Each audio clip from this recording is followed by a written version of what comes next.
मैं हरीश अरोड़ा फिर एक बार आपके साथ एक नए विषय के साथ। और आज आपको बड़ी प्रसन्नता होने वाली है। आज का विषय बहुत ही इंटरेस्टिंग है, हर एक व्यक्ति से जुड़ा हुआ है और मुझे लगता है कि आपको बड़ा पसंद आने वाला है। और आज का विषय बहुत अच्छा है और आपके मन में एक लड्डू फूटने वाला है। और वो लड्डू क्या है? वो लड्डू है शादी का। हाँ, बिल्कुल आपने ठीक सुना। आज मैं बात करने जा रहा हूँ शादी जैसे महत्वपूर्ण विषय पर, जिसमें शादी का नाम सुनते ही चाहे वो एक छोटा बच्चा हो, चाहे कोई युवा हो, चाहे कोई बुजुर्ग हो, उनके चेहरे पर एक हल्की सी, बहुत हल्की सी प्यारी सी स्माइल जरूर आती है और सब जानना चाहते हैं शादी के विषय पर। मैं ज्योतिष के अनुसार शादी की पूरी विवेचना आपके सामने प्रस्तुत करूंगा और मैं आपको बताऊंगा कि शादी का और ज्योतिष का क्या लेना देना है। जो ही हमारा बच्चा बड़ा होता है तो माँ बाप दौड़ पड़ते हैं किसी पंडित या ज्योतिषी के पास जानने के लिए कि मेरे बच्चे की शादी कब होने वाली है, शादी कहाँ होने वाली है, कैसा लड़का मिलेगा, कैसा घर मिलेगा और शादी जो है वो कितना समय चलेगी, उसमें कोई कॉम्प्लिकेशन तो नहीं आने वाली है। ये सब बातें वो जानना चाहते हैं, सबको जाननी भी चाहिए और अपने पूरे प्रयास भी करते हैं कि एक अच्छा घर देखा जाए, अच्छा वर देखा जाए, अच्छी वधू देखी जाए, ताकि उनका जीवन सुख में हो सके, मेरे बच्चे आराम और आनंद की जिंदगी जी सके। लेकिन मैं आपको ये बताना चाहूंगा कि शादी एक ऐसा बंद लिफाफा है जिस पर इसके अंदर क्या लिखा है कोई नहीं जानता है। ये ऐसी बंद मुट्ठी है जिसके अंदर क्या बंद है किसी को कुछ नहीं पता है। लेकिन एक ज्योतिषी, एक जानकार एस्ट्रोलॉजर इस बात को काफी कुछ भांप जाता है कि इस बंद लिफाफे के अंदर क्या भरा है, क्या लिखा है, इस मुट्ठी के अंदर क्या है, काफी कुछ वो आपको जानकारी उपलब्ध करा देता है। लेकिन ये सब जानने से पहले हम लोग ये देखेंगे कि हमारी वैदिक विधान के अनुसार शादी कितने किस्म की है। वैसे तो आम लोग भाषा में आपने देखा होगा कि माँ बाप लड़का लड़की देखते हैं और घर देखते हैं, परिवार देखते हैं, फैमिली देखते हैं और उसके बाद जो है लड़का लड़की एक दूसरे को देखते हैं और शादी संपन्न हो जाती है।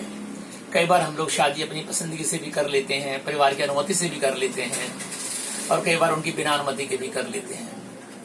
लेकिन क्या ऐसा है? लेकिन हमारे वैदिक विधान में शादी के कई प्रकार कहे गए हैं। जैसे जो आज के युग के अंदर भी वो चल रहा है, काफी कुछ जगह पर चल रहा है, लेकिन बाकी सब जो शादी के प्रकार हैं वो समय अनुसार कहीं ना कहीं प्रचलन में जरूर रहे हैं और आज भी थोड़ी बहुत मात्रा में रहे हैं, अभी भी हैं। जैसे सबसे ऊपर आती है ब्रह्म विवाह पद्धति। ब्रह्म विवाह में क्या है?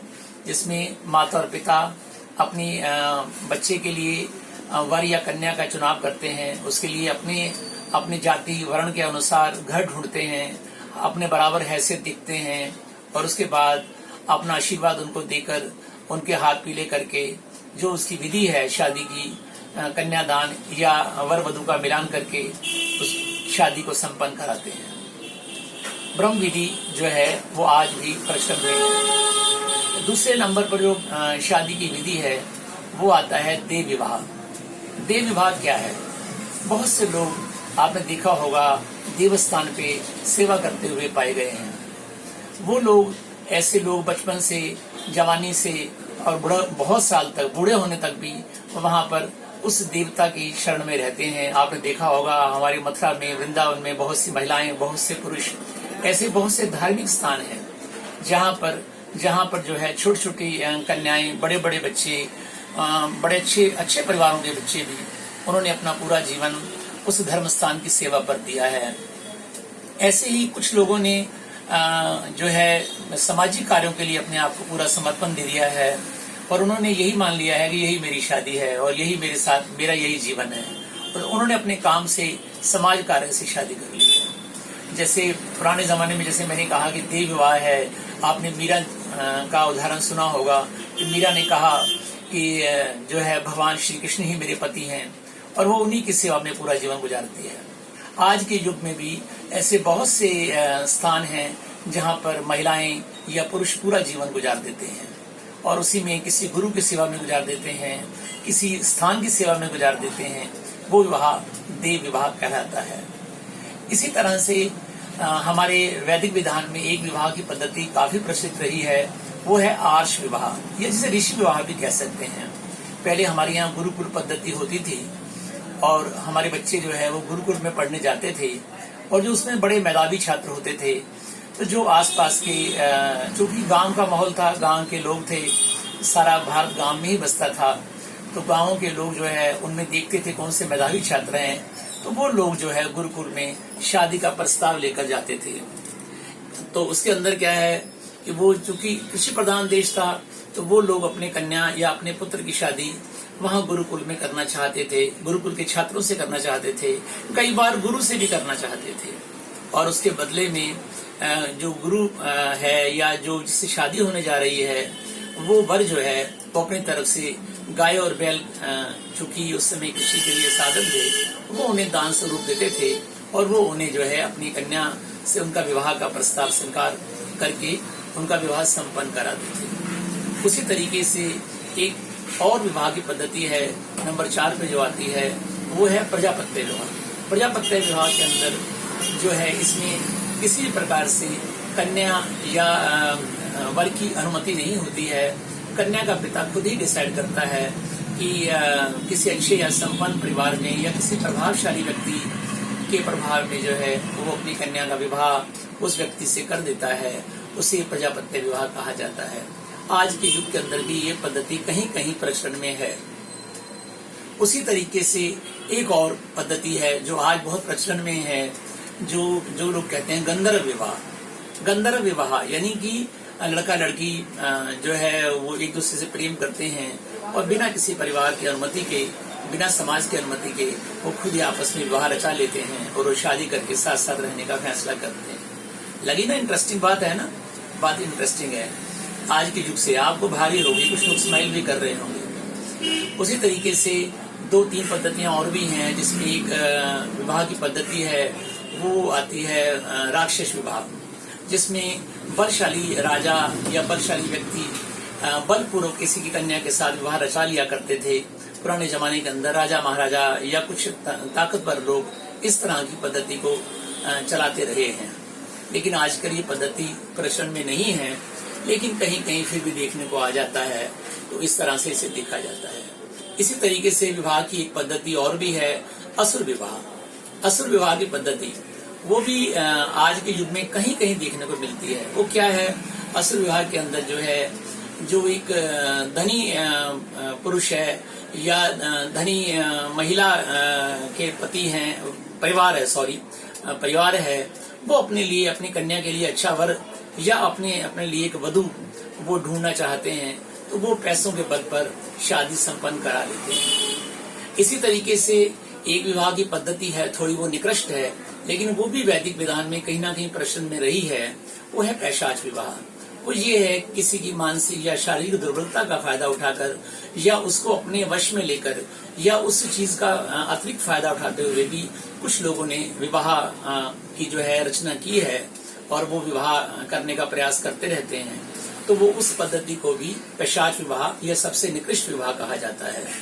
उसी तरीके से अभी तो विवाह का चूंकि जमाना बड़ा वैज्ञानिक हो गया है और अपने आप को बड़ा मॉडर्न मानने लग गए हैं, तो अभी एक नई पद्धतियां और आ गई हैं। लिव इन रिलेशनशिप आ गया है, आप रह सकते हैं आप जो है बिना उसके, लेकिन वो भी विवाह का एक छोटा सा लघु रूप कहा जाता है। इसके अलावा अभी जो है बहुत सारी विवाह पद्धतियां, अब समलैंगिक विवाह को भी मान्यता मिल गई है, तो ये बात समाज अपने हिसाब से उसको बदलता रहता है। लेकिन मेरा मानना ये है कि जो आज की स्थिति के अंदर, आज के संदर्भ में सबसे अच्छी पद्धति चल रही है, वो है ब्रह्म विवाह। ब्रह्म विवाह में थोड़ा अमेंडमेंट करके, थोड़ा सुधार करके उसको थोड़ा मॉडर्नाइज कर दिया गया है। जैसे स्थिति वही है कि वर का या वधू का चुनाव माता पिता ही करते हैं या घर के बड़े ही करते हैं, वर्ण कुल वगैरह भी वही देखते हैं, सामाजिक हैसियत भी वही देखते हैं, लेकिन इसमें वर और कन्या दोनों को आपस में मिलने और बात करने और समझने का मौका दिया जाता है। कभी कभी जो है उन लोगों को आपस में घूमने जाने का भी, जिसे आप प्री शूट वेडिंग भी कहते हैं, वो भी दिया जा रहा है।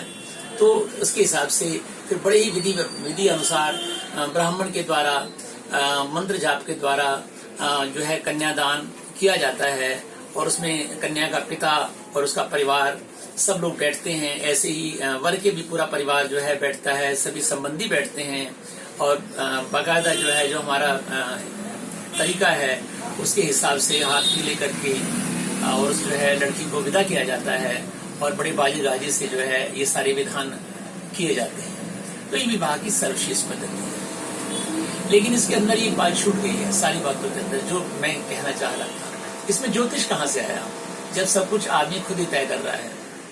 क्योंकि हमने तो ये सुना है कि रिश्ते आसमान में तय होते हैं, ऊपर भगवान तय करता है और धरती पर जो है वो जो है जाकर होते हैं, उसमें रचाए जाते हैं। यानी कि ऊपर आसमान में रिश्ते तय होते हैं और जमीन पर उनको जो है उसको व्यवहार में लाया जाता है। क्या ये बात सत्य है? और अभी मैंने कहा कि शादी एक बंद लिफाफा है और बंद मुट्ठी है, जिसके अंदर क्या लिखा है कोई भी नहीं जानता है। तो फिर ये देखभाल की शादी करने का सिस्टम है, तो फिर ये एस्ट्रोलॉजी कहाँ से आ गई है? मेरा मानना ये है कि ज्योतिष का बड़ा खेल है इसके अंदर। एक एस्ट्रोलॉजर, एक ज्योतिषी वो उस बंद लिफाफे को पढ़ सकता है, उस मुट्ठी में क्या रखा है वो भी देख सकता है। और ये शादी जो होने जा रही है उसमें गुणों का मिलान, गणों का मिलान वो खुद ही तय करता है, खुद ही वो देखता है और उसके हिसाब से उसको नंबरिंग भी देता है। और आप हैरान रह जाएंगे ये जानकर कि शादियां पहले से प्री प्लान्ड हैं, गॉड के यहाँ से, भगवान के यहाँ से तय होके आती हैं। वास्तव में वो आसमान में ही तय होती हैं। हमें ही लगता है कि माँ बाप वर ढूंढ रहे हैं, हमको ही लगता है कि मैंने खुद अपना पति या पत्नी चुना है, हमें ही लगता है यार हमने खुद देखभाल करी है। लेकिन आप जब मैं अगले एपिसोड में आपको ये बताऊंगा कि ये जो सारी शादियां हैं या सारा जो सिस्टम है ये इतना मैकेनिज्म के साथ है, इतना वैज्ञानिक है। हमारा आधार हमारे ऋषि मुनियों ने इतनी मेहनत करके वो तैयार किया है कि आपको मैं बताऊंगा कि वो जो है शादियां पहले से प्री सेटल्ड है, सिर्फ हम जाके उसमें जो है रोल अदा करते हैं। और वो सब कुछ जो है इतना क्लियर कट है, इतने आराम से बताया गया है कि कौन किसको पसंद करेगा, कहाँ पसंद करेगा, कैसे पसंदगी होगी, कैसे शादी होगी, किसकी शादी किससे होगी। ये सब बातें भी पहले से ही वेल प्लान है और गॉड की तरफ से आपका नसीब तय किया जा चुका है। तो आप इंतजार करिए मेरे अगले वीडियो आने का और तब तक आप आनंद लीजिए इस वीडियो का। सब्सक्राइब करिए, लाइक करिए, शेयर करिए। जय हिंद, जय भारत।